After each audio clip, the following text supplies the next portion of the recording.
Ma'am, Ajay ji, अमर मिश्रा जी, बैशाखी मंडल ma'am, Kunal sir और सभी लोग जो भी इस क्लास में आए हैं, इकट्ठा हुए हैं यूजीसी नेट जेआरएफ पेपर 1 को डिस्कस करने के लिए, आप सभी का बहुत स्वागत अभिनंदन करता हूँ यूजीसी नेट पेपर 1 के क्लास में। गाइज, आज क्योंकि राष्ट्रीय अवकाश है, नेशनल हॉलीडे है, महावीर जयंती, तो मुझे लगा कि हम लोग अपने टाइम का ऑप्टिमम यूटिलाइजेशन करें। इसलिए आज सुबह में मैंने ये क्लास बुलाई है। रात में ही आपको मैंने अपडेट दिया था कि सुबह हम लोग क्लास करेंगे। और जो भी नेशनल हॉलीडेज होते हैं, क्योंकि आप में से ज़्यादातर लोग वर्किंग हैं, कहीं ना कहीं पढ़ाते हैं सभी लोग स्कूल में, कॉलेज में, तो ऐसे में जो भी हॉलीडे होता है नेशनल, तो नेशनल हॉलीडे के दिन सभी की छुट्टी होती है अमूमन, तो उस दिन हम लोग क्लास करते हैं, ऐसी हमारी पद्धति है। तो आज भी है। आज का जो क्लास है गाइस बहुत इंपॉर्टेंट है, क्योंकि रात में तो खैर अभी हम पर्यावरण कर रहे हैं, पीपल डेवलपमेंट एंड इन्वायरमेंट, ये जो हमारा यूनिट है, तो रात वाली क्लास में ये हमारा चल रहा है अभी। क्योंकि स्पेशल क्लास हमारा है, तो ऐसे में आज मैं आपको नेशनल एजुकेशन पॉलिसी यानी राष्ट्रीय शिक्षा नीति 2020 ये पढ़ाऊंगा। कुछ नया मुझे लगा कि कुछ ऐसा पढ़ाना चाहिए कि भाई जो लोग अभी सुबह में नहीं आ पाए तो उनका कोई नुकसान भी ना हो, और जो लोग आप लोग जुड़े हैं आपको कुछ नया भी जानने को मिल जाए, तो दोनों ही स्थिति में लाभ हो, दोनों ही स्थिति में बेनिफिट हो। ऐसे में आज अभी का जो क्लास है, इसमें हम लोग नेशनल एजुकेशन पॉलिसी 2020 यानी राष्ट्रीय शिक्षा नीति 2020 के बारे में विस्तार से बात करेंगे, चर्चा करेंगे। ठीक है, बहुत ही इम्पोर्टेंट ये टॉपिक है। एग्जाम में भी 2 क्वेश्चन आ रहा है, क्योंकि यूनिट नंबर 10 से जुड़ा हुआ है ये, जो अब हमारा उच्च शिक्षा वाला जो टॉपिक है, यूनिट नंबर 10, तो उसमें ये भी एक टॉपिक एड ऑन हुआ है, नेशनल एजुकेशन पॉलिसी। और क्योंकि नया है, वाइब्रेंट है, और अभी इसका इम्प्लीमेंटेशन और एग्जीक्यूशन, जो क्रियान्वयन की प्रक्रिया है, वो चल रही है, इसलिए इससे प्रश्न आते हैं। करीब 1 या 2 क्वेश्चन एग्जाम में जरूर रहता है एनईपी 2020 से। तो आप सभी को पता है गाइस कि करीब 34 साल के बाद, है ना, क्योंकि इससे पहले 1986 में जब राजीव गांधी प्रधानमंत्री थे देश के, तो उनके नेतृत्व में, उनके लीडरशिप में एनईपी 1986 आया था, राजीव गांधी जी के टाइम पे 1986 में। और 1986 के बाद अभी यानी 2020, मतलब करीब 34 ईयर्स के बाद एक शिक्षा नीति देश में आई। शिक्षा नीति 30-40 साल में एक बार आता है। सबसे पहला शिक्षा नीति जो भारत में आया था वो आजादी के बाद 1968 में आया था, है ना, 1968। लाल बहादुर शास्त्री, है ना, शास्त्री जी पीएम थे उस टाइम, आई थिंक। तो 1968, 1968 में पहली शिक्षा नीति आई थी आजादी के बाद, स्वतंत्र भारत में। उसके बाद 1986 में, और अभी 2020 यानी आजाद भारत में हमने 3 शिक्षा के नियम, 3 शिक्षा के कानून देखे हैं अभी तक। शिक्षा के नए नए कानून इसलिए आते रहते हैं गाइस, क्योंकि समय के साथ स्थिति और परिस्थिति बदलती है। जो हमारा जनरेशन है, उसका थॉट प्रोसेस, उसका लाइफ स्टाइल, उसके रिक्वायरमेंट, सब कुछ बदल जाते हैं। हमारे ग्रैंडफादर्स का जो रिक्वायरमेंट था वो हमारा नहीं है ना। आप देख सकते हैं गाइस कि 30-40-50 वर्षों में कितना देश दुनिया बदल जाता है। हमारे सोचने समझने की ताकत, सोचने समझने की क्षमता, हमारा जीवन शैली, हमारे नीड्स, और जो जॉब्स की रिक्वायरमेंट है, इंफ्रास्ट्रक्चर है, हर कुछ बदलता है। तो जब सब कुछ बदलता है, मार्केट बदलती है, इकोनॉमी बदलती है, हमारी अर्थव्यवस्था बदलती है, जॉब बदलता है, तो ऐसे में शिक्षा, आपको पता है गाइस कि शिक्षा एकमात्र ऐसा साधन है जिससे बेरोजगारी को हम लोग खत्म कर सकते हैं। और शिक्षा से सिर्फ बेरोजगारी ही खत्म नहीं होती, शिक्षा से सर्वांगीण विकास यानी को करिकुलर डेवलपमेंट होता है किसी भी ह्यूमन बींग का। तो ऐसे में शिक्षा तो देखिए, जैसे नमक, बिना नमक के घर नहीं चलता। आप कोई सा भी खाना बनाएंगे उसमें नमक लगेगा, चाहे रोटी दाल सब्जी कुछ भी बनाए। उसी प्रकार से शिक्षा भी है, शिक्षा के बिना किसी का काम नहीं चलेगा। जिस प्रकार से नमक के बिना काम नहीं चलता, नमक के बिना कोई भोजन कैसे बनेगा, क्या खाएंगे आप बिना नमक के। इसी प्रकार से शिक्षा भी गाइस नमक की तरह है, सबकी जरूरत है। शिक्षा से किसको आप वंचित रख सकते हो, या शिक्षा से किसी को आप वंचित रखेंगे, किसी को डिवॉइड ऑफ एजुकेशन आप रखते हैं, तो नुकसान देश का ही है ना। तो ऐसे में शिक्षा, मान लीजिए कि जितनी आबादी है, चाहे वो 100 करोड़ हो चाहे 150 करोड़ हो, whatever population is there, education is required for everyone, for all citizens.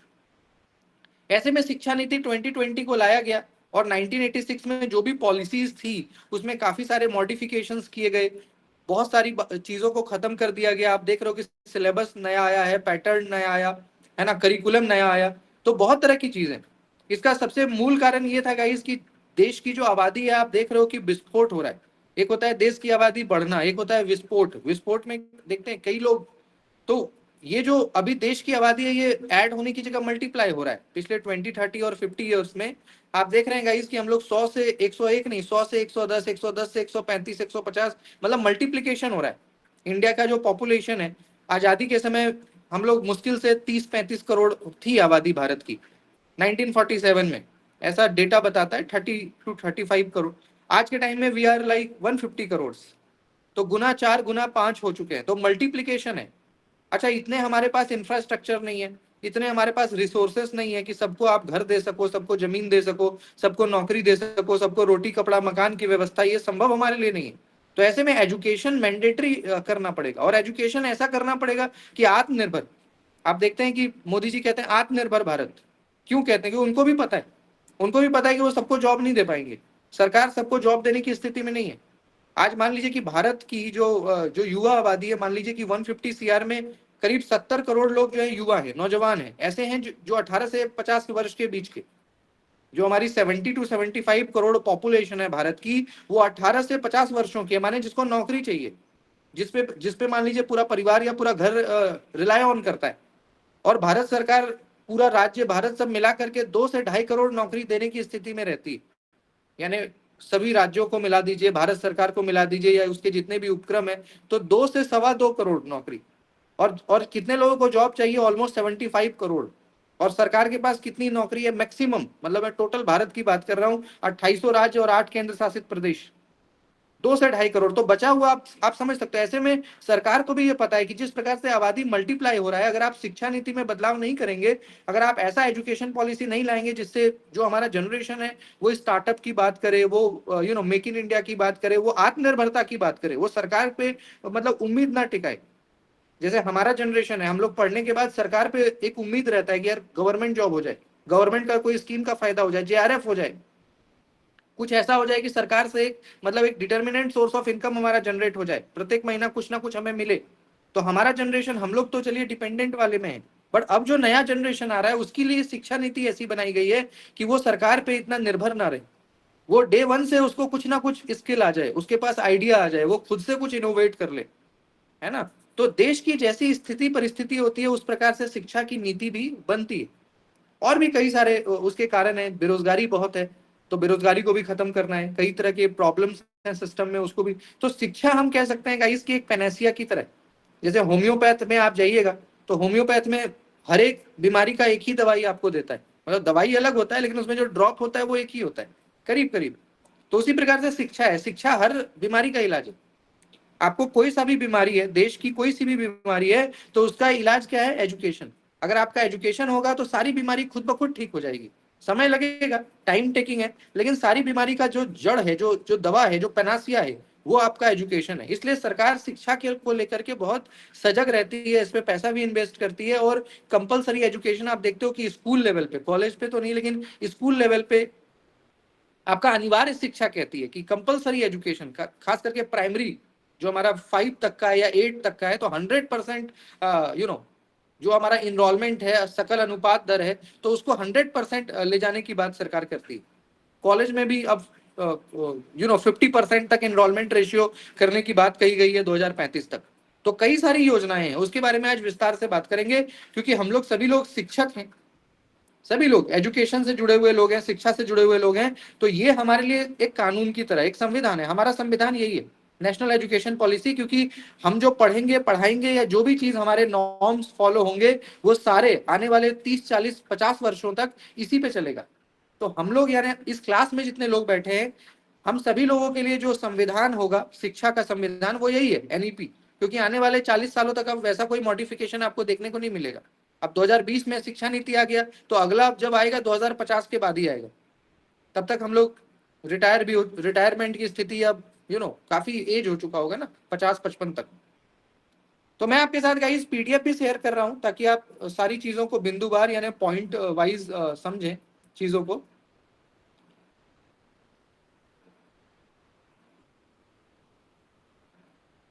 तो आप यहाँ पे देख सकते हो गाइस, आपको नेशनल एजुकेशन पॉलिसी का पीडीएफ नजर आ रहा होगा। मैं इसको हिंदी इंग्लिश दोनों में आपको बताऊंगा। और ये सारे क्रिटिकल फीचर्स हैं, ये सारे क्या है गाइस, क्रिटिकल फीचर्स हैं एनईपी 2020 के, यानी उच्च शिक्षा से संबंधित। तो ऐसी कौन कौन सी बातें हैं, मैं सारा एकदम आप देख सकते हो गाइस कि बड़ा ही कॉन्साइज ये नोट्स है। कॉन्साइज मतलब टू द पॉइंट बातें की गई है, टू द पॉइंट जो बातें हैं वो की गई है आपसे। सबसे पहला गाइस, ये तो आपको पता ही है कि 2020 में जब कोरोना चल रहा था, तो कोरोना के दौर में एनईपी 2020 का इंट्रोडक्शन हुआ था। हालांकि उसका इम्प्लीमेंटेशन अभी भी चल रहा है, क्योंकि भारत आपको पता है गाइस कि एक डेमोक्रेटिक कंट्री है, सेक्युलर कंट्री है।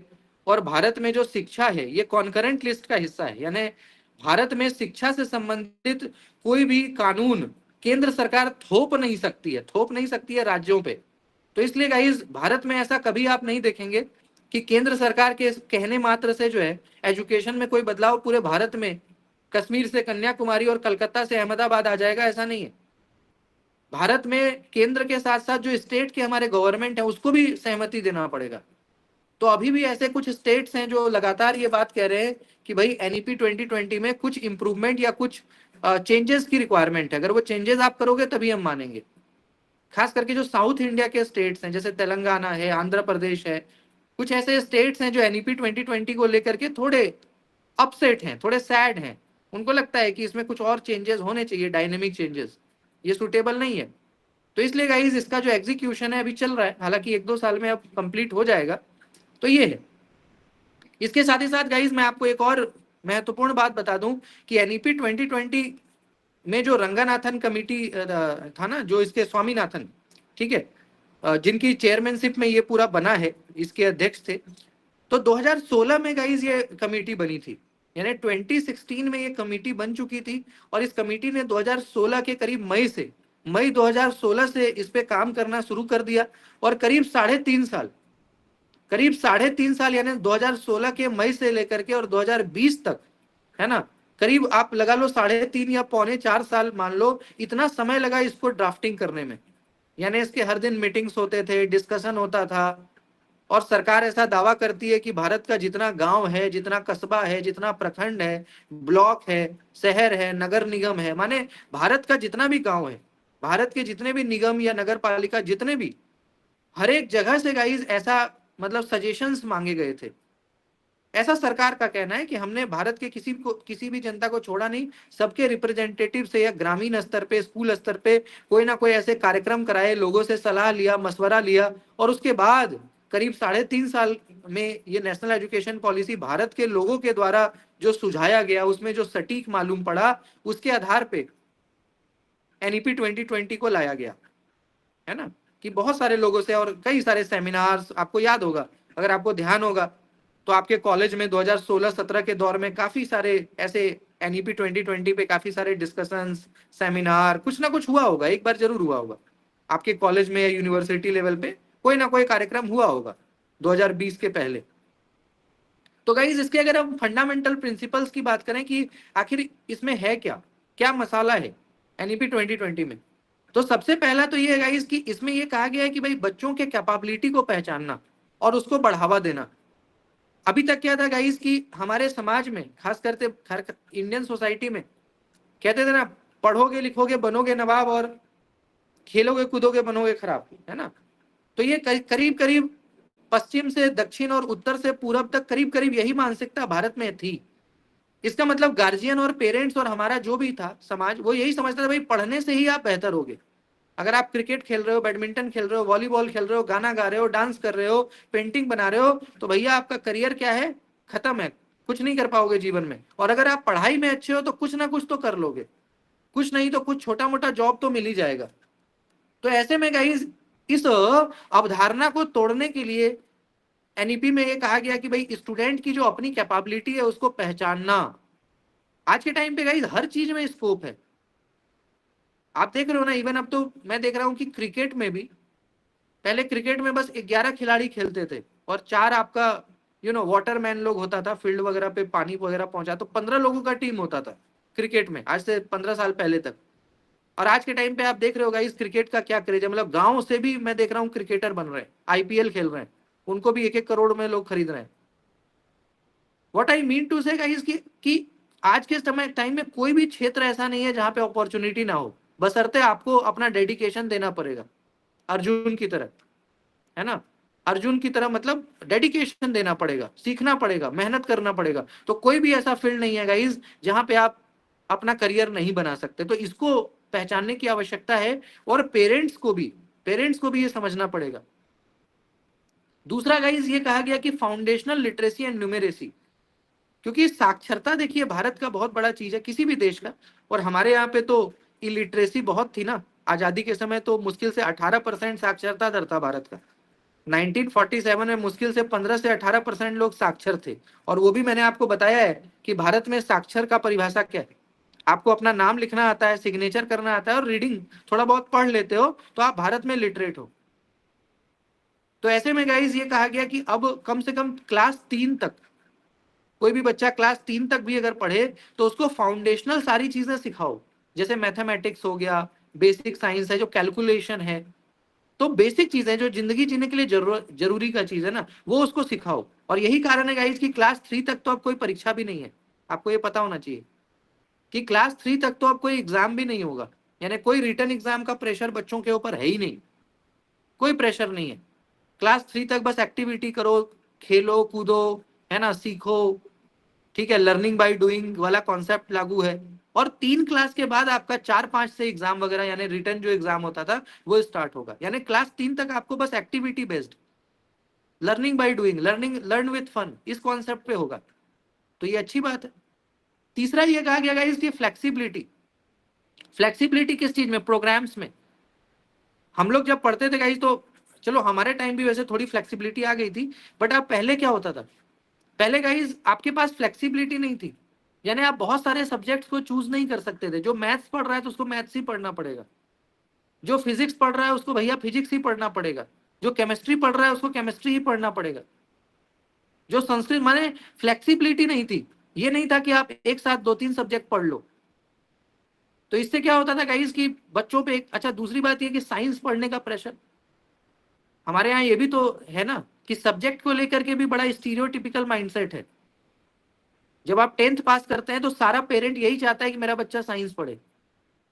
अब तो चलो समय बदल रहा है, लेकिन अगर आप थोड़े पूर्व में जाएंगे, यानी आज से 20 साल 15 साल बैक, 10 साल बैक, तो आप देखेंगे कि पेरेंट्स की भावना यही होती थी कि मेरा बच्चा भले ही कमजोर हो लेकिन वो पढ़े साइंस। मतलब आर्ट्स वगैरह को तो हे दृष्टि से देखा जाता था। और कोई आर्ट्स अगर पढ़ रहा है तो समाज उसको या परिवार, पेरेंट्स यही सोचते थे भैया चलो टाइम पास कर रहा है। पर अभी तो आप देखो हम सभी लोग यहाँ आर्ट्स वाले ही हैं। इस क्लास में जितने लोग हैं हम सभी लोग ह्यूमैनिटीज और आर्ट्स हैं और अपने जीवन में अच्छा कर रहे हैं। लेकिन ऐसा भाव सामाजिक रूप से था, पेरेंट्स को भी लगता था कि यार ह्यूमैनिटीज पढ़ के क्या ही कर लेगा। तो ये है गाइस कि अब क्या है कि क्योंकि हर एक जगह पे अपॉर्चुनिटीज है और आपका जो इंटरेस्ट एरिया है उस अकॉर्डिंग आप पढ़िए। फ्लेक्सिबिलिटी अब देखो कॉलेज लेवल पे भी मिलता है आपको। आप जब कॉलेज में जाते हो तो आपको सब्जेक्ट सिलेक्शन का ऑप्शन भी मिल जाता है। पूल ऑफ सब्जेक्ट्स होते हैं, कई सारे सब्जेक्ट के ऑप्शंस होते हैं, भैया उसमें से कोई एक चूज कर लो। इसके साथ ही साथ guys no hard separation. Art और साइंस के बीच जो पहले एकदम हार्ड सेपरेशन था, भैया मैं साइंस से हूं, मैंने पीसीएम पढ़ा है, फिजिक्स केमिस्ट्री मैथ्स, मैं बीएससी ऑनर्स हूं, तो एक मतलब वो आता था कि भाई मैं मैथमेटिक्स का हूं, मैं फिजिक्स का। अच्छा, आर्ट्स का बिल्कुल अलग था, आर्ट्स में से history honours, political science, polity हो गया, या इकोनॉमिक्स वगैरह, इंग्लिश एंड ऑल लैंग्वेजेस। तो पहले पहले क्या था गाइस, एक पूरा एक बाइफर्केशन था कि साइंस मतलब क्या, आर्ट्स मतलब क्या, कौन कौन से सब्जेक्ट। इस चीज को अब खत्म कर दिया गया है। अब गाइस कोई अगर मान लो इंजीनियरिंग का भी विद्यार्थी है, जिसको हार्ड कोर साइंस आप कहोगे, जो इंजीनियरिंग का विद्यार्थी है, डेटा साइंस का, या मान लीजिए कि एरोनॉटिक्स का, और उसको अगर मन कर जाए मैं म्यूजिक भी पढ़ूं साथ के साथ, उसको मन कर जाए मैं थोड़ा लिटरेचर पढ़ूं, संस्कृत लिटरेचर, तो पढ़ेगा। उसके पास अब ये विकल्प है। और कोई ह्यूमैनिटीज, जैसे मुझे मैथ्स अच्छा लगता है, मैं हूं वैसे इंग्लिश का, लेकिन मुझे मैथ्स अच्छा लगता है, मैथ्स साइंस का सब्जेक्ट है, तो मैं मैथ्स पढ़ सकता हूं। यानी ये ऑप्शन सब हैं, ऐसा कोई प्रॉपर एक बाइफर्केशन या हार्ड सेपरेशन नहीं है। ठीक है। इसके साथ साथ guys multi disciplinary and holistic education, यानी जो एजुकेशन होगा इस वो मल्टी डिसिप्लिनरी है ना, जिसको कहते हो ना बहुविषयक, कि भाई पढ़ने के साथ साथ जो है हर एक तरह का सब्जेक्ट भी पढ़ो, साथ साथ गाइस थोड़ा स्पोर्ट्स वगैरह पे भी ध्यान दे दो, थोड़ा सा आर्ट्स पे ध्यान दे दो। इसका मतलब गाइस कि कुछ ना कुछ एक्टिविटी होना जो बहुत जरूरी है। आप देखते हो, मैं आपको बताता हूं, भारतीय ज्ञान परंपरा में आप एक चीज नोटिस करिए, आप जब महाभारत पढ़ते हो या महाभारत का जो शो है वो देखा, तो आपने देखा गाइस कि अर्जुन को धनुर्धर कहा जाता है। यानी अर्जुन जो थे वो हो सकता है बहुत अच्छा तलवारबाजी नहीं कर पाते होंगे, लेकिन बहुत अच्छा धनुष चलाते थे और उसी के लिए उनका नाम फेमस था। ठीक है। जो भीम था, भीम भीम हो सकता है बहुत अच्छा धनुष ना चला पाता हो, लेकिन वो बहुत अच्छा गदाधर था, वो गदा से किसी को भी मार सकता था, इतना ताकत था उसको। ठीक है। इसी प्रकार से सभी का अपना एक, कहने का मतलब ये है इसकी भारतीय संस्कृति में आप देखिएगा कि कोई ना कोई एक एक्टिविटी से बच्चों को जोड़ा जाता था। कोई ना कोई एक एक्टिविटी, मतलब कि आप पढ़ाई के साथ साथ कोई ऐसा एक एक्टिविटी हो जिसमें आपका इंटरेस्ट हो और जिसमें आप एक्सपर्ट हो। जैसे मैंने एग्जांपल दिया कि कोई ना कोई एक्टिविटी, तो वो चीज अब मतलब हमारी जो शिक्षा उस चीज पे फोकस कर रही है कि आप थोड़ा स्पोर्ट, थोड़ा आर्ट, जो आपका इंटरेस्ट है, जिसपे आपका रुचि है, कोई ना कोई एक आप साथ के साथ मतलब करे पढ़ाई के साथ साथ, उसकी व्यवस्था स्कूल में हो, कॉलेजेस में हो। Then guys conceptual understanding, next point है कॉन्सेप्चुअल, यानी कि रोट लर्निंग को एकदम खत्म कर देना है। आपने देखा है ना गाइस कि हमारे यहाँ पे खास करके जब आप स्कूल में पढ़ते होंगे, क्योंकि हम सभी लोग ऐसे थे, तो हमारे यहाँ पे गाइस क्या था, समझ में आए चाहे ना आए रट लो, समझ में आए चाहे ना आए रट लो, यही था। अब क्या हो गया गाइस कि भैया रटना नहीं है, समझो, समझ करके अपने शब्दों में लिखो, अब ये हो गया। और अब तो कई सारे टेक्नोलॉजी आ गए ना, तो टेक्निकल एड्स आ गया कि भाई आप उसकी मदद से चीजों को समझते हो और फिर उसको इलेबोरेट करते हो। पहले क्या था, हम लोग दिन भर बैठ के रटते थे, रोट लर्निंग था, क्वेश्चन आंसर रट लिया, वही जाकर के एग्जाम में लिख दिया, तो नॉलेज तो नहीं होता था, हाँ एग्जाम जरूर पास कर जाते थे, ज्ञान नहीं बढ़ता था लेकिन एग्जाम पास कर जाते थे, तो इसको खत्म करना किया गया। नेक्स्ट है गाइस क्रिटिकल थिंकिंग पे बल, कि भाई क्रिटिकल थिंकिंग यानी गाइस सोचना, चिंतन करना, मनन करना, जो मैं टीचिंग में भी आपको पढ़ाता हूँ ना, रिफ्लेक्टिव लेवल ऑफ टीचिंग, यानी गाइस चिंतनशील बनाना विद्यार्थियों को। सोचो क्या नया हो सकता है। आज का समय वो नहीं है गाइस कि text book, text centric method की, आपको किताब में सब कुछ नहीं मिलेगा। आपको किताब पढ़ना है लेकिन उसको सोसाइटी के साथ कनेक्ट करना है। आप मान लीजिए किताब पढ़ते हो, कंटेंट पढ़ते हो, क्लास में जाते हो, बट उसको सोसाइटी पे अप्लाई करो कि उसका क्या एप्लीकेशन है। यानी क्रिटिकल थिंकिंग, चिंतन मनन मंथन करना, ताकि आप लॉजिकल डिसीजन ले पाए, कुछ इनोवेट कर पाए, कुछ नया क्रिएट कर पाए। आजकल देख रहे हो ना कितना क्रिएटिविटी आ गया, हर कोई कुछ ना कुछ क्रिएट करना चाह रहा है। आज का समय ही क्रिएटर्स का है।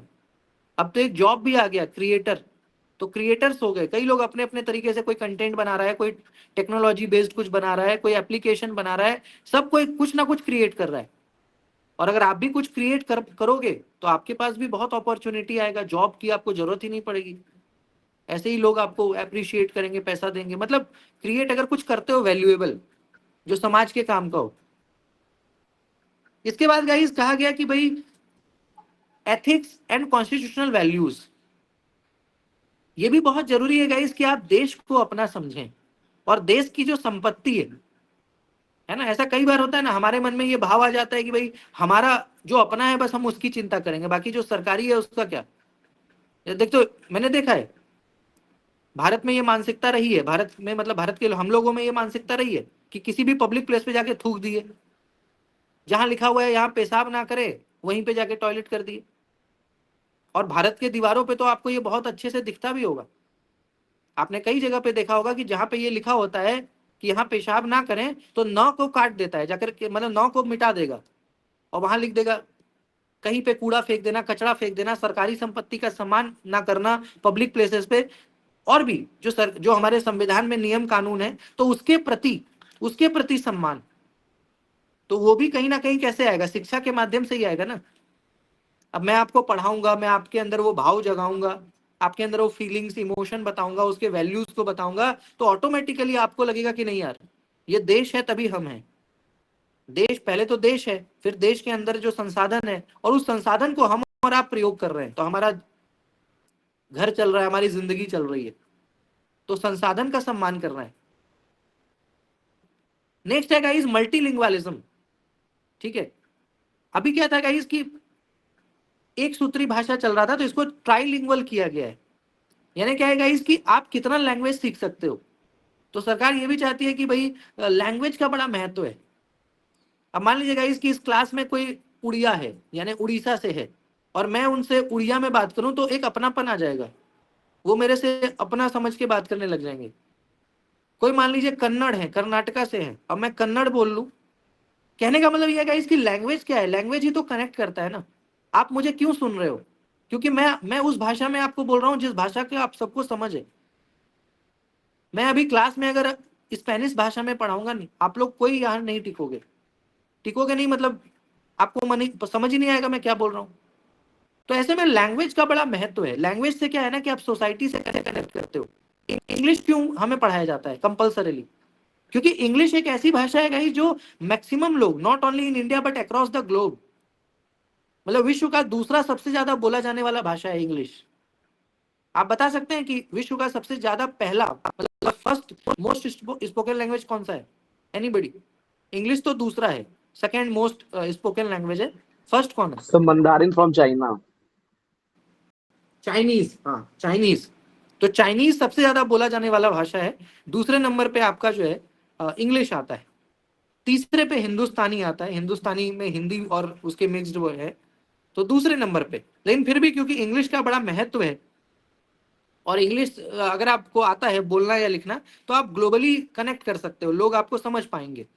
और भारत में खास करके जो भारतीय भाषा है, तो इस बार नई शिक्षा नीति में कहा गया है कि जो इंडियन लैंग्वेजेस हैं जो अपने अस्तित्व के लिए आजकल बड़ा भटक रहे हैं, आप देखो ना जो लोकल लैंग्वेजेस हैं, जो लोकल जो हमारे बोलचाल, जो मान लीजिए 10,000 15,000 का जो भाषा है, जैसे तेलुगु है, मलयालम है, भोजपुरी है, मैथिली है, अंगिका है, बुंदेली है, जो हमारे लोकल डायलेक्ट्स हैं, तो वो तो बड़ा मतलब इंग्लिश इंग्लिश का इतना डोमिनेंस है।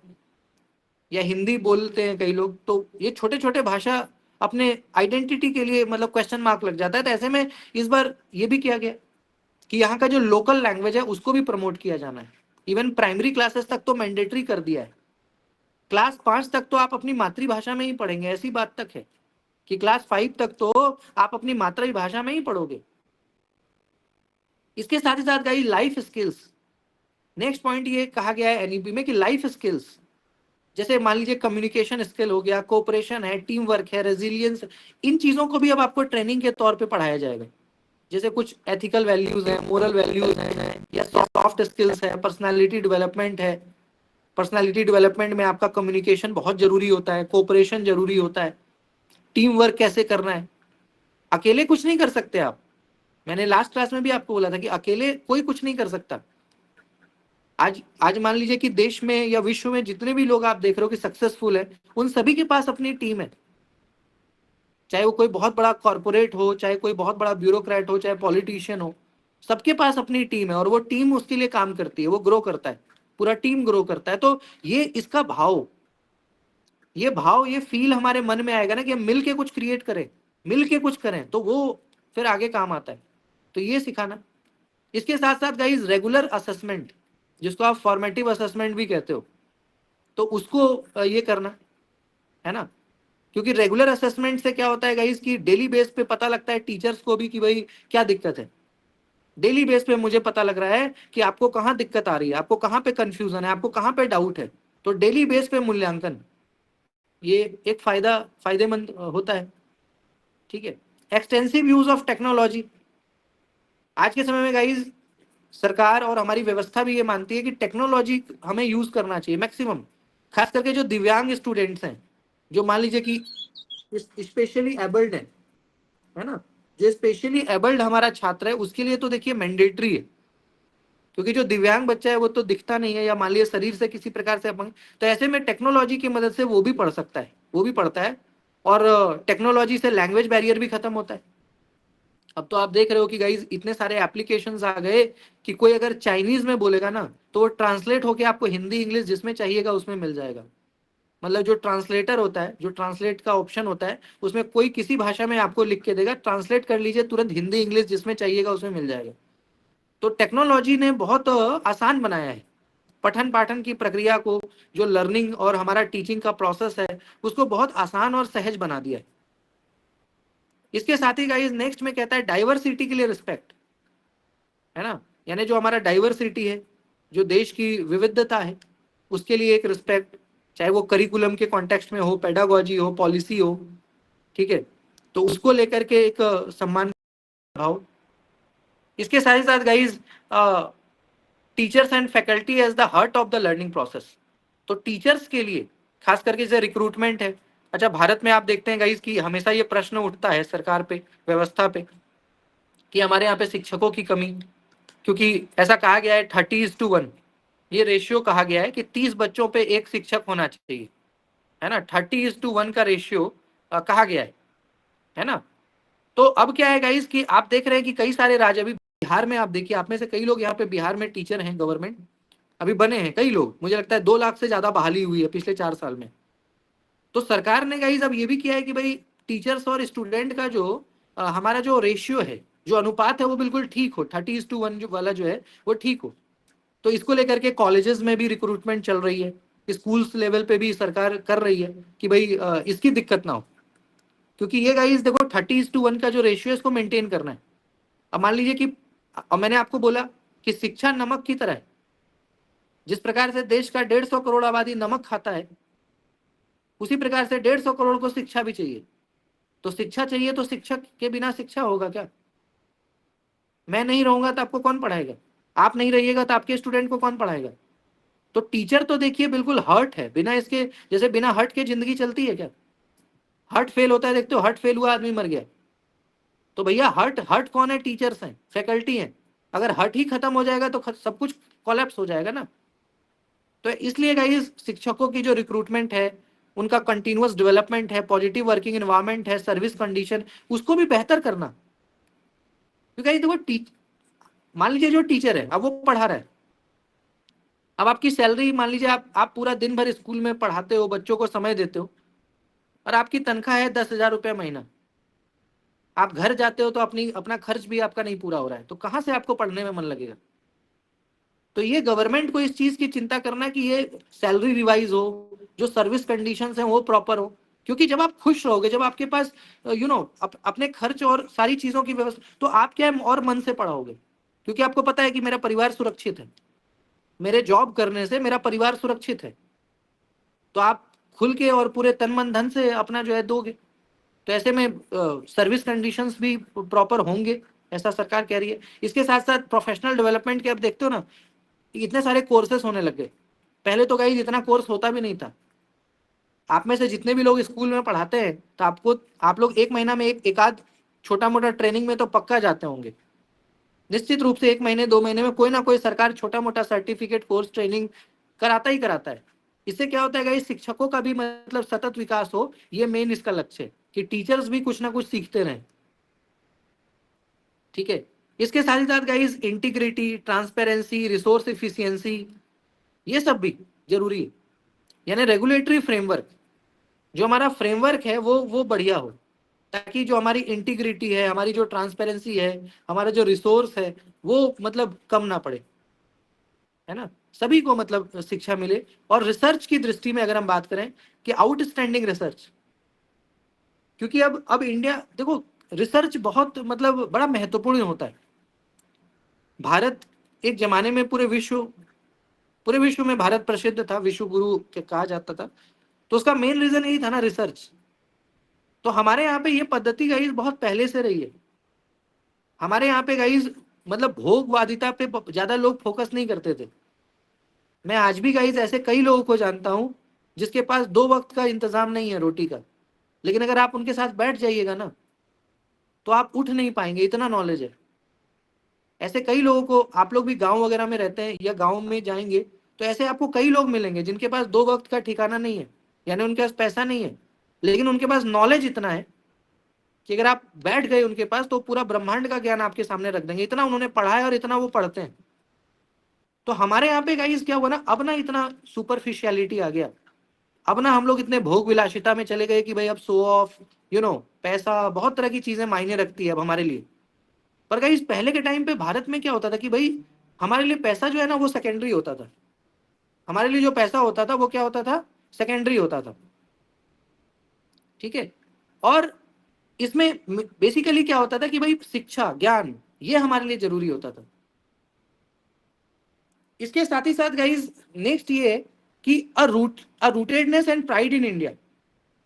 ठीक है, कि भारत में आपका भारत पे आपको गर्व करना, नॉलेज सिस्टम पे, ट्रेडिशंस पे, ठीक है। तो ये बहुत मतलब जरूरी है कि भारत की जो ज्ञान परंपरा है, भारत का जो सिस्टम है, उसके प्रति आपको ये रहना चाहिए, मतलब प्रेम रहना चाहिए, उसके प्रति आपका एक विश्वास होना चाहिए, उसके प्रति जागरूकता, तो ये जरूरी है।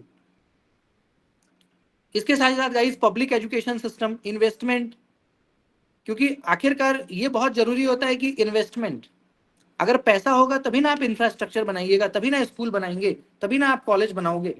तो ऐसे में गाइस धन तो देखो बहुत आवश्यक है। तो धन धन आवश्यक क्यों है? क्योंकि धन होगा गाइस तभी आपका जो है इंफ्रास्ट्रक्चर होगा, है ना। इंफ्रास्ट्रक्चर का मतलब क्या है गाइस? जैसे जो भी आपका जो लाइब्रेरीज वगैरह बन रहे हैं, है ना, जो लाइब्रेरीज वगैरह बन रहा है, तो वो बेसिकली क्या है कि पैसे से होता है। तो ऐसे में क्या है गाइस, कुछ प्राइवेट जो प्लेयर्स हैं, है ना, जो प्राइवेटाइजेशन आप कह लो, जो प्राइवेट प्लेयर्स हैं, तो उनको भी कहीं ना कहीं इसमें लाया जा रहा है, ठीक है, उसको भी जो है लाया जा रहा है इसमें प्राइवेटाइजेशन के माध्यम से। इसके अलावा guys education in public service, तो इन चीजों में भी इस चीज का मतलब आवश्यकता होता है, ठीक है। इसके बाद गाइस अगर हम विजन की बात करें, ये तो देखो सारे इंपॉर्टेंट मतलब पॉइंट्स हो गए, है ना, ये इंपॉर्टेंट पॉइंट्स हो गए कि भाई जो प्रिंसिपल्स हैं, इस पॉलिसी के जो प्रिंसिपल्स हैं, ये हो गए। अगर हम इसके विजन की बात करें कि इसकी दृष्टि क्या है, ठीक है, इसकी दृष्टि क्या है, अगर हम इसकी बात करें तो एजुकेशन सिस्टम में मेन क्या है गाइस कि भारत को बदलना, यानी इंडिया को ट्रांसफॉर्म करना। भारत को क्या है गाइस बदलना, वाइब्रेंट नॉलेज सोसाइटी में हाई क्वालिटी एजुकेशन सबको देना, ताकि गाइस भारत नॉलेज का सुपर पावर बने। नॉलेज के मामले में जो विश्व गुरु आप कहते हो, तो ऐसा विजन है कि फिर से गाइस भारत में ऐसे ऐसे रिसर्चेस निकल करके सामने आए, है ना, या भारत में इस तरह का इनोवेशन हो, इस तरह की नई नई बातें हो कि फिर से विश्व में कहीं ना कहीं एक परचम लहरे, जो एक समय में पुराने समय में था, ऐसी बात थी, तो वो फिर से जो है इंडिया में हो। तो इसके लिए क्या होगा गाइस कि आपको रिसर्च पे फोकस करना पड़ेगा, आपको नए नए टेक्नोलॉजीज को लाने पड़ेंगे, क्वालिटी एजुकेशन देना पड़ेगा, ठीक है। इसके साथ साथ गाइस कॉन्स्टिट्यूशनल वैल्यूज की बात है, ग्लोबल वेलबिंग की बात है ना, और अपने देश पे और अपनी संस्कृति पे गर्व का जो भाव है, तो वो भी महत्वपूर्ण है। तो शिक्षा के माध्यम से गाइस इन सभी चीजों पे, कि आप इन सभी चीजों पे जो है ध्यान दें, ये जरूरी है, ठीक है। इसके साथ ही साथ guys quality universities and colleges, तो ये भी है गाइस की क्वालिटी यूनिवर्सिटी, ऐसे यूनिवर्सिटियों जो क्वालिटेटिव एजुकेशन जहां पे हमको मिले 21st सेंचुरी के हिसाब से। जैसे आज 21st सेंचुरी चल रहा है, तो आज की जो जरूरत है, आज की जो आवश्यकता है, तो उस हिसाब से हमें एजुकेशन मिले, क्वालिटी एजुकेशन, ठीक है, ताकि गाइस एक इकोनॉमिक इंडिपेंडेंस बच्चों के पास रहे। आप जब अपनी पढ़ाई को पूरी कर लेते हो, तो आपके पास एक आर्थिक, जिसको आजादी कहते हो ना, इकोनॉमिक इंडिपेंडेंस, वो आपको रहे, ठीक है। तो ये सारी चीजें हैं। इसके साथ ही साथ गाइस कुछ की चेंजेस की अगर हम बात करें, पहले हम लोग कुछ प्रॉब्लम्स की बात कर लेते हैं कि आज का जो हमारा हायर एजुकेशन सिस्टम है, आज का जो हमारा हायर एजुकेशन सिस्टम है, वो किस तरह के प्रॉब्लम्स को फेस कर रहा है ना। तो पहला तो ये है गाइस कि हमारे यहाँ पे जो हायर एजुकेशन सिस्टम है ना, वो बहुत ही ज्यादा मतलब हम कह सकते हैं कि फ्रेगमेंटेड है। फ्रेगमेंटेड का मतलब क्या होता है गाइस? डिवाइडेड है, ठीक है। बहुत अच्छा मतलब आप कह लो कि करिकुलम नहीं है, या बहुत अच्छा मान लीजिए हमारे पास पैटर्न नहीं है, बहुत अच्छा सिलेबस नहीं है। तो ऐसे में हम कह सकते हैं कि हमारा जो एजुकेशन सिस्टम है आज के मतलब अभी तक, वो क्या है गाइस, बहुत ही फ्रेगमेंटेड आप कह सकते हो है। दूसरा है गाइस कि कोग्निटिव स्किल पे बहुत कम फोकस किया जाता है, यानी रट्टाफिकेशन पे बहुत बल दिया जाता रहा है अभी तक, ठीक है। तो ये है। तीसरा बहुत रिजिड है, जो हमारा एजुकेशन है बहुत रिजिड है, ठीक है। और जो हमारे इंफ्रास्ट्रक्चर है वो बहुत अच्छे नहीं है, लिमिटेड टीचर्स हैं, ठीक है, लिमिटेड टीचर्स हैं, बहुत ज्यादा फैकल्टी की भी कमी है, रिसर्च बहुत अच्छा नहीं है, लो स्टैंडर्ड जो हमारे यूनिवर्सिटी है, वहाँ का जो सिलेबस या पैटर्न है, तो उसमें काफी दिक्कत है। तो ये कई तरह के प्रॉब्लम्स हैं, तो इसको लेकर कई तरह के चेंजेस भी किए गए। अभी अगर हम चेंजेस की बात करें, तो जैसे higher education institution of India, HEI को बनाया गया है। भारत में एक नया संस्थान बना है ना, HEI, भारत का उच्चतर शिक्षा आयोग, higher educational institution of India, जो अब ये चीज का मतलब जो एक मॉनिटरी बॉडी है जो इस चीज का ख्याल रखेगा कि भाई हर चीज प्रॉपर तरह से हो, सिलेबस, पेडागोजी, है ना, और एक अच्छा शिक्षा हो, स्टूडेंट्स को हर तरह की सुविधा मिले, फैसिलिटी मिले। तो इन चीजों का ख्याल रखने के लिए हम कह सकते हैं कि HEI यानी higher education institution of India को मतलब बनाया गया है। ठीक है, HEI, अभी आप देख रहे हो गाइस कि हमारे पास UGC होता है, AICTE है ना, ऐसे कई सारे बॉडीज हैं जो अलग अलग शिक्षा के क्षेत्र में गवर्न करते हैं। बट अब क्या है, इन सभी को मिला करके एक बॉडी बनाया जाएगा, HEI। तो UGC भी उसी का पार्ट होगा, AICTE, मतलब हर एक जितने भी गवर्निंग बॉडी आज के टाइम पे है मॉनिटरिंग, वो सभी HEI के ही पार्ट होंगे, है ना। चाहे वो अब इंजीनियरिंग कॉलेज हो, चाहे जनरल कॉलेज हो, सभी HEI से ही डील होंगे। तो HEI बहुत इंपॉर्टेंट है, जिसका जिसका कॉन्स्टिट्यूशन हो चुका है। और अब ये पूरे देश में शिक्षा, चाहे किसी भी प्रकार की शिक्षा हो, मेडिकल को छोड़ करके जितनी भी शिक्षा है उसको गवर्न, उसको मॉनिटर यही करेगा, HEI। ठीक है, तो ये है। इसके साथ ही साथ सर लॉ को छोड़कर भी ना? हाँ, मेडिकल और लॉ को छोड़ करके जितने भी हैं उसको HEI डील करेगा। ठीक है, इसके साथ ही साथ गाइस ये भी कहा गया है कि भाई 3000 से ज्यादा बच्चे, ठीक है, मल्टी डिसिप्लिनरी इंस्टीट्यूशंस में 3000 से ज्यादा बच्चे हों। ठीक है, यानी ज्यादा से ज्यादा बच्चों का इनरोलमेंट हो, ज्यादा बच्चे मतलब एनरोल्ड हों, उसका भी एक लक्ष्य है। और जो हमारे जिला स्तर पे अभी क्या है गाइस कि पूरे राज्य के स्तर पे हमारे यूनिवर्सिटीज या अच्छे कॉलेजेस होते हैं। तो ऐसा टारगेट है कि गाइस जिले स्तर पे, यानी एक जिला में कम से कम एक अच्छा संस्थान हो, ऐसा संस्थान जहाँ पे मान लीजिए हर तरह का पढ़ाई हो और क्वालिटी एजुकेशन हो, जहाँ पे लोग पढ़ना चाहें, है ना। इसके साथ साथ गाइस इनरोलमेंट रेशियो को भी बढ़ाने की बात। अभी क्या है गाइस कि 12th के बाद मैक्सिमम बच्चे पढ़ाई छोड़ देते हैं, मैक्सिमम 12th के बाद क्या करते हैं, छोड़ देते हैं नौकरी करने। कोई नौकरी करता है, कोई व्यापार करता है, कोई डिप्लोमा करता है, मतलब नौकरी की तरफ। मुश्किल से 26% ही ऐसे होते हैं जो 12th पास करने के बाद भी हायर एजुकेशन में आते हैं। मतलब मान लो कि अगर 100 बच्चा 12th पास करता है तो मुश्किल से 26 से 27 बच्चा जो है वो ग्रेजुएशन की तरफ जाता है, बाकी सब जॉब इधर उधर कुछ ना कुछ व्यापार करें। तो उसको बढ़ा के 50% तक करने का लक्ष्य है 2035 तक। यानी मैक्सिमम बच्चे जो है 12th पास करने के बाद जो है उच्च शिक्षा में भी आए। ये नहीं कि 12th पढ़ा और पढ़ाई छोड़ दिया। 12th ज्यादातर तो यही होता है ना, 12th के बाद पढ़ाई छोड़ के जॉब पे, कि भाई कैसे करके मेरा जॉब हो जाए, छोटा कहीं पे भी, तो उस पे फोकस करते हैं। ठीक है, तो ये सारी चीजें हैं गाइस। इसके अलावा ऑटोनॉमस की बात है, ऑटोनॉमस कॉलेजेस। ठीक है, कि ऑटोनॉमस कॉलेजेस इसका मतलब क्या है गाइस कि कॉलेज को ऑटोनॉमिटी, अभी क्या है बहुत लिमिटेड ऐसे कॉलेजेस हैं जिसके पास ऑटोनॉमिटी है। अभी क्या है कि बहुत लिमिटेड ऐसे कॉलेजेस हैं जिसके पास ऑटोनॉमिटी मतलब स्वायत्तता है। स्वायत्त का मतलब क्या है कि वो अपने फैसला खुद खुद का फैसला खुद ले सकता है, चाहे वो रिक्रूटमेंट को लेकर के हो, या डिसिप्लिन को लेकर के हो, या प्रमोशन करना हो, या एडमिशन है, जितने भी मतलब जो डिसीजंस होते हैं वो खुद ले सकता है, उसको यूनिवर्सिटी से जाकर के पूछने का जरूरत नहीं। तो अभी बहुत लिमिटेड कॉलेजेस हैं जिसके पास ऑटोनॉमिटी है। अब सरकार ये चाहती है कि भारत का जितना भी कॉलेज है ना वो सब ऑटोनॉमस हो जाए। आने वाले 15 साल का टाइम है, तो 15 साल में भारत में जितना कॉलेज आपको दिख रहा है वो सभी कॉलेज ऑटोनॉमस हो जाएगा। हाँ, वो अपने आप को अपग्रेड कर ले, इसलिए 15 साल का समय दिया गया है। जो कॉलेज ऑलरेडी अपग्रेडेड है, माने उसका इंफ्रास्ट्रक्चर ठीक है, तो उसको तो ऑटोनॉमिटी मिल भी गया। कई कॉलेज अब ऑटोनॉमस हो चुके हैं। और जो मान लीजिए कि उस तरह का इंफ्रास्ट्रक्चर नहीं है, तो वो ऑटोनॉमिटी उसको मिल जाएगा 15 साल के अंदर। उसको अपने आप को अपग्रेड करना है, यानी बेहतर स्थिति में लाना है, तो उसको भी क्या होगा, ऑटोनॉमिटी मिल जाएगी। मतलब वो अपना recruitment, promotion, syllabus, curriculum, pattern सब अपने अकॉर्डिंग बनाएगा।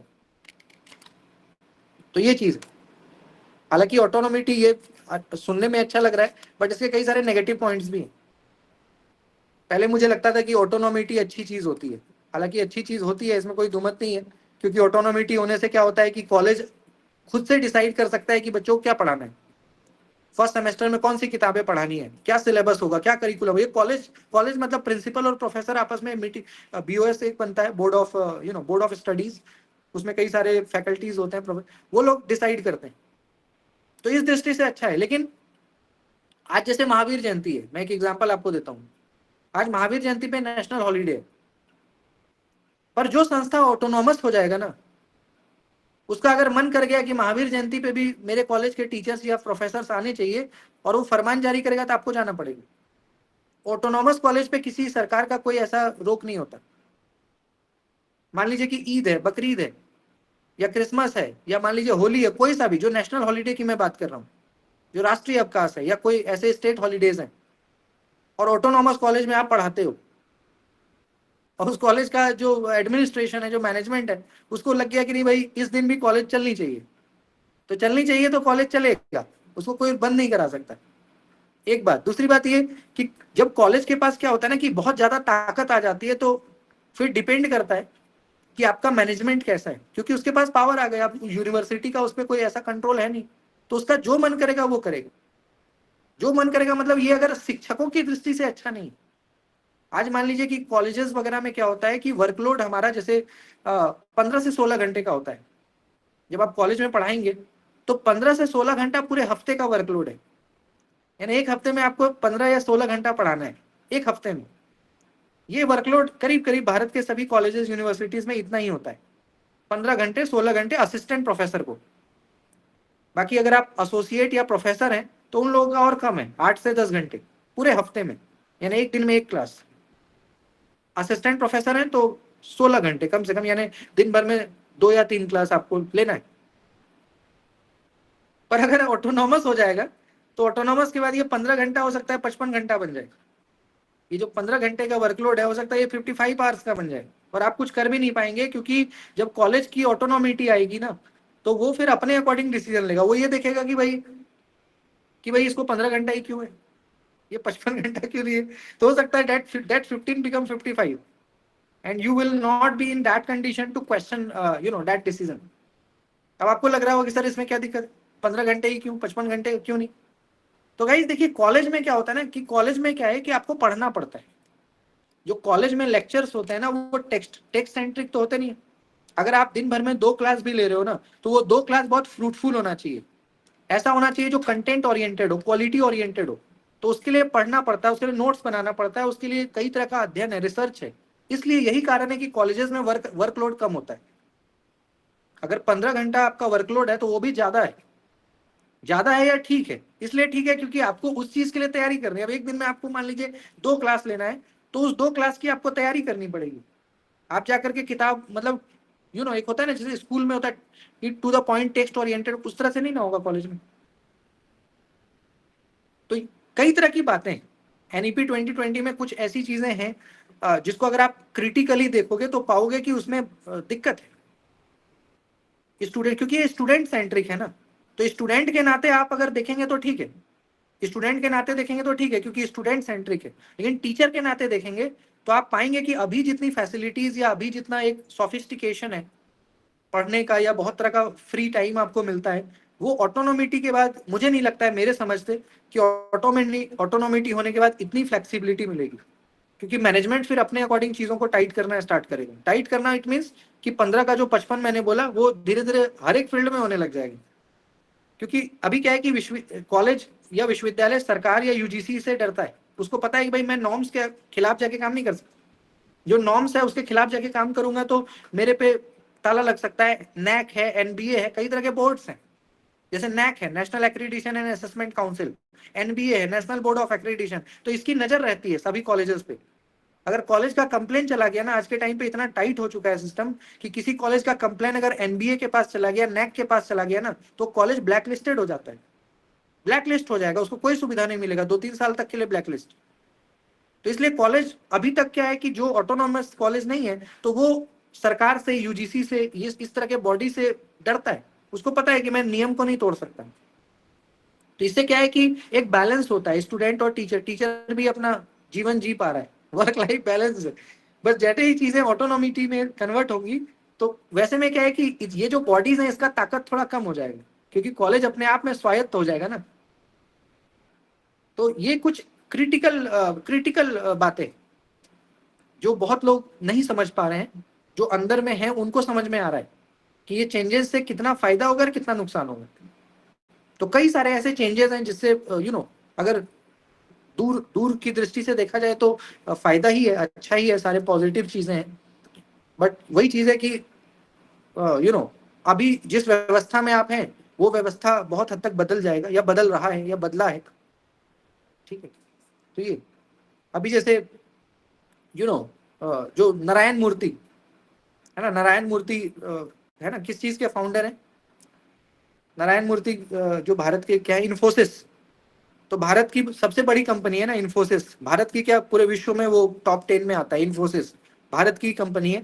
तो उसके मालिक कौन है? नारायण मूर्ति, है ना। उनकी वाइफ बहुत फेमस मोटिवेटर इन्फ्लुएंसर भी हैं, अभी राज्यसभा से सांसद भी गई हैं, आप लोग जानते होंगे उनको, काफी आती है, कपिल शर्मा के शो वगैरह में भी आती रहती है।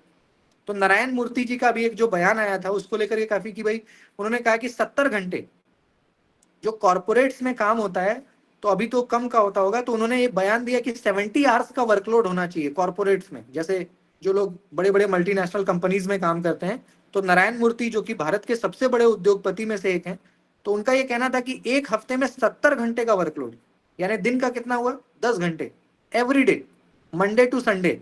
उन्होंने कहा कि there is no requirement for Sunday leave, Sunday को लीव की क्या जरूरत है, आप जितना काम करोगे उतना प्रोग्रेस होगा। इसको लेकर काफी विवाद हुआ, बहुत लोगों ने इसको अच्छे और बुरे तरीके से समझा।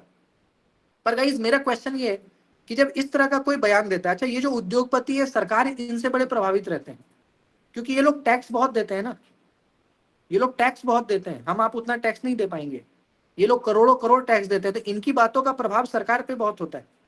अब नारायण मूर्ति जी ने भी मुझे लगता है 2 महीने पहले ये बयान दिया था जो बहुत वायरल हुआ, उस पर काफी कंडेम भी किया गया और काफी लोगों ने उसको अप्रिशिएट भी किया अलग अलग तरीके से।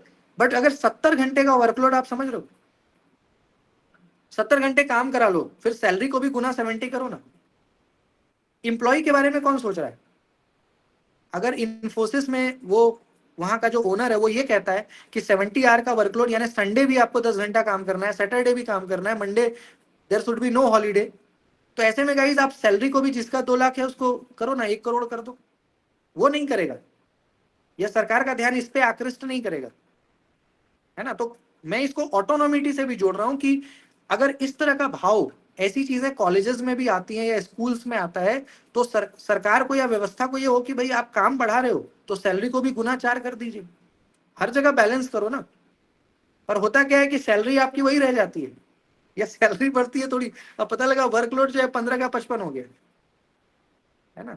तो ये चीजें हैं, ये बहुत इंटरनल चीजें हैं, जो है सिस्टम में वो इस चीज को समझता है।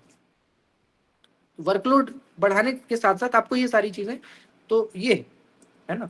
तो नेशनल एजुकेशन पॉलिसी वैसे अच्छा है, पॉजिटिव है, बहुत सारी अच्छी बातें हैं, तो लाभ है वैसे इसका, और विजनरी है ना, विजनरी है।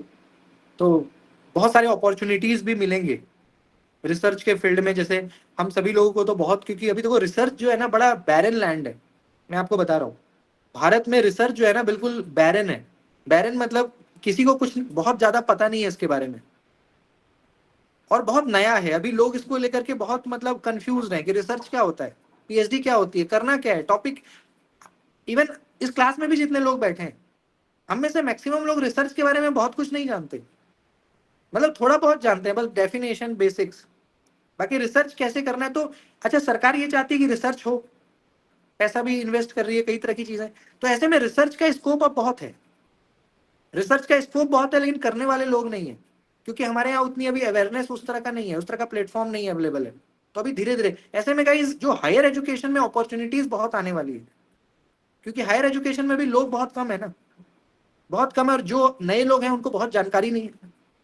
तो ऐसे में अच्छा दूसरी बात यह है कि स्कूल वगैरह पे तो काफी ध्यान सरकार देती है, बट कॉलेजेस पे पहली बार ऐसा हुआ है कि अब सरकार का ये कहना है कि कॉलेजेस को कैसे बेहतर किया जाए, क्योंकि स्कूल में तो मान लीजिए कि बहुत तरह का काम होता है, इन्वेस्टमेंट होते हैं, बच्चों के एडमिशंस, एनरोलमेंट्स, कई तरह की, बट कॉलेजेस को लेकर के ऐसा कुछ नहीं। तो गवर्नमेंट अब चाहती है कि कॉलेजेस को बेहतर करो, स्ट्रेंथन करो इस बार। तो एनईपी 2020 में कॉलेजेस, यूनिवर्सिटीज, रिसर्च, इस पे मेन फोकस, इस पे। ऐसे में आप सब, हम सभी को इसका लाभ मिलेगा। अभी आप देख भी रहे हो कि पीएचडी वगैरह, पहले इतने फॉर्म्स कहाँ आते थे, आज से 5-7 साल पहले इतने पीएचडी के एडमिशन होते भी नहीं थे। अब मैं देखता हूँ कोई ऐसा दिन नहीं है कि कोई आज पता लग रहा है कि यहाँ पे पीएचडी का फॉर्म आया, वहां आया, ऐसा। फिर तो कहने का मतलब ये है कि इसकी रिसर्च का माहौल सरकार बनाना चाहती है, इसमें क्या है कि फैकल्टीज की रिक्वायरमेंट की भी रिक्रूटमेंट होगी, और भी बहुत तरह की सुविधा मिलेगी, तो कहीं ना कहीं बेहतर होगा। फायदा है, एनईपी 2020 से लाभ मिलेगा सभी को, बशर्ते आप अपने स्किल पे काम करें। अगर आप रिसर्च कर रहे हैं तो रिसर्च को अच्छे से करिए, रिसर्च के मेथोडोलॉजीज को समझिए, उसके बारीकियों को समझिए, तो आगे आपको बहुत मतलब स्कोप मिलेगा, बहुत मतलब काफी स्कोप है। और यहाँ पे लोग अभी कम है, तो लोग कम है तो क्या है, डिमांड ज्यादा है ना। मार्केट में कोई चीज कम होता है तो डिमांड उसका ज्यादा होता है, जब मार्केट में वो चीजें ज्यादा हो जाएंगी तो डिमांड कम हो जाएगा। तभी क्या है, रिसर्च के फील्ड में जो अच्छे रिसर्चर्स हैं उनकी डिमांड बहुत है, क्योंकि यहाँ पे कम लोग हैं। कम लोग हैं मतलब वैसे तो लोग बहुत हैं, बट जानकार लोग कम है, जो अच्छी जानकारी रखते हैं ऐसे कम लोग। तो आप अगर रिसर्च पे अच्छा करते हो या हायर एजुकेशन की बारीकियों को समझते हो, तो निश्चित रूप से आपका जो भविष्य है वो बिल्कुल उज्जवल है, उज्जवल भविष्य है। जो भी आप करना चाहते हैं, जिस तरह के संस्था, तो वहां पे आपको मौका मिल सकता है। अब तो आईआईटीज वगैरह में भी इतने अपॉर्चुनिटीज आ गए, कई लोग तो अब आईआईटी में जाकर के इंग्लिश से, इकोनॉमिक्स से, सोशियोलॉजी से आईआईटी में पीएचडी कर रहे हैं। हमारे क्लास से भी ऐसे 2-3 लोग हैं जो आईआईटी मंडी और आईआईटी रुड़की वगैरह में, 1-2 लोग कई बार आए भी हैं क्लास में, तो आईआईटी पीएचडी से आईआईटी कर रहे हैं। अब वहाँ पे उनको फेलोशिप भी अच्छा मिलता है, रहने का भी मिल रहा है, 5 साल का रहना खाना, फेलोशिप भी करीब अच्छा खासा मोर देन 50,000 मिलता है, और एक आईआईटी का टैग भी लग गया, तो आगे भी स्कोप मिलता है। तो अपॉर्चुनिटीज बहुत हैं गाइस हायर एजुकेशन में अब, पहले नहीं था लेकिन अब बहुत अपॉर्चुनिटी है। बशर्ते आप उसको ध्यान बना के रखिए कहाँ पे क्या अपॉर्चुनिटी आ रहा है, और उस अकॉर्डिंग आप काम करेंगे तो निश्चित रूप से आपको बहुत कुछ मिलेगा, बहुत कुछ मिलेगा। मतलब जो आप पाना चाहते हैं वो आपको मिलेगा, in terms of money, in terms of career, in terms of growth, in terms of prosperity, in terms of fame, name, everything, तो वो आपको मिलेगा लाभ। उसके बारे में भी अभी मैं रिसर्च का वर्कशॉप भी करवाऊंगा, मैंने बात किया है, इसी हफ्ते हो सकता है। जो 3 डेज का वर्कशॉप मैं फिर से करवा रहा हूँ, अब इसी प्लेटफॉर्म पे होगा, डायनेमिक पे। तो 3 डेज रिसर्च प्रपोजल वर्कशॉप फिर से भी होगा, उसमें आपको 3 दिन 3 नए लोग मिलेंगे, 3 दिन 3 नए लोग, मतलब 3 नए स्पीकर्स मिलेंगे जो आपको रिसर्च की बारीकियों को समझाएंगे, रिसर्च मेथोडोलॉजी एंड ऑल। तो इसी हफ्ते हो सकता है मैं पोस्टर रिलीज करूंगा और वो होगा, तो उसके सर्टिफिकेट्स वगैरह भी दूंगा, अच्छे लेवल पे उसको हम लोग करेंगे, ठीक है। तो यही था गाइज आज के क्लास में। बाकी आप में से किन्हीं को कोई डाउट है, कुछ पूछना है तो प्लीज आप बताएं, मेरी तरफ से इतना।